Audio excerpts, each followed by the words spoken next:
الدنیا سجن المؤمن و جنت الکافر، دنیا مومن کے لیے قید خانہ ہے اور کافر کے لیے جنت۔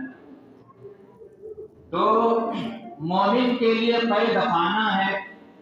قید خانے کی دو بڑی خصوصیات ہیں۔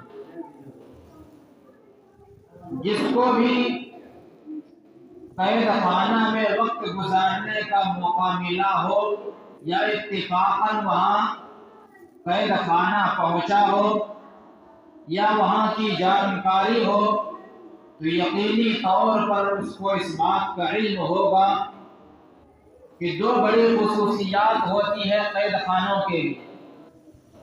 وہ کیا ہے؟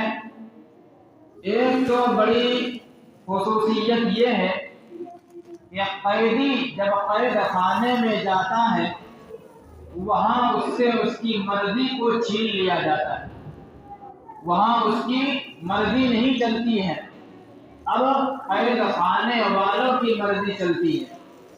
یعنی قید خانے والا جو کچھ کرے گا اس پر عمل کرنا ہوگا۔ آپ اپنی مرضی کے مطابق نہ وہاں آپ کھا سکتے ہیں، نہ اپنی مرضی کے مطابق سو سکتے ہیں، نہ اپنی مرضی کے مطابق آپ لباس پہن سکتے ہیں، نہ اپنی مرضی کے مطابق کچھ بھی کام کر سکتے ہیں۔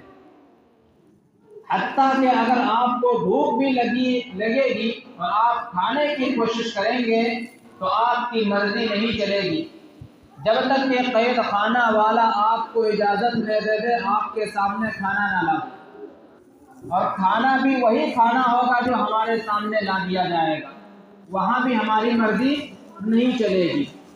تو ایک بڑی خصوصیت یہ ہوئی کہ قیدی کے لیے قید خانے میں اس کی مرضی نہیں چلتی ہے، بلکہ قید خانے والوں کی مرضی چلتی ہے، ان کی مرضی کے مطابق وہاں زندگی گزارنا ہوتا ہے۔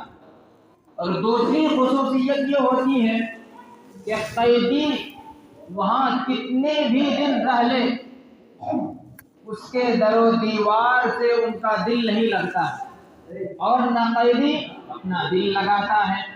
چاہے عمر بھر کی سزا مل جائے، عمر قید کی سزا مل جائے، یہ کہہ دیا جائے موت تک یہی رہنا ہے، پھر بھی اس قیدی کو اس کے در و دیوار سے محبت نہیں ہوتی ہے، اس سے دل نہیں لگاتا ہے۔ کیوں؟ بھی ہے۔ ایک بڑی خصوصیت یہ ہے کہ جنتی جب جنت میں پہنچ جائے گا تو اللہ تبارک و تعالی بھی کہے گا بندہ اپنی مرضی کے مطابق زندگی گزارے گا، بندے کے مرضی کے مطابق وہاں ہر کام ہوگا، بندہ جو کچھ کھانا چاہے گا وہ کچھ کھائے گا، جو کچھ پہننا چاہے گا وہ پہنے گا، جہاں رہنا چاہے گا وہاں رہے گا۔ یعنی کہ جنتی جنت میں جب پہنچ جائے گا تو اللہ تبارک و تعالی کی طرف سے ان کو مکمل اختیار مل جائے گا، جس طرح سے چاہے زندگی گزار سکتا ہے، وہاں کوئی روک ٹوک نہیں ہوگا، دوسری کے مرضی کے مطابق زندگی نہیں گزارنا ہے، وہاں تو اپنی مرضی چلے گی، جو خواہش ہوگی، جو ہمارے دل میں چاہت ہوگی اس کے مطابق ہم زندگی گزاریں گے۔ اور دوسری خصوصیت یہ ہے کہ جنتی جنت میں پہنچ جانے کے بعد وہاں سے نکلنے کی خواہش نہیں کرے گا، تمنا نہیں کرے گا، وہ ہمیشہ کے لیے وہیں کی زندگی اپنانا چاہے گا، جو کہ قیدی کے بالکل برخلاف ہے۔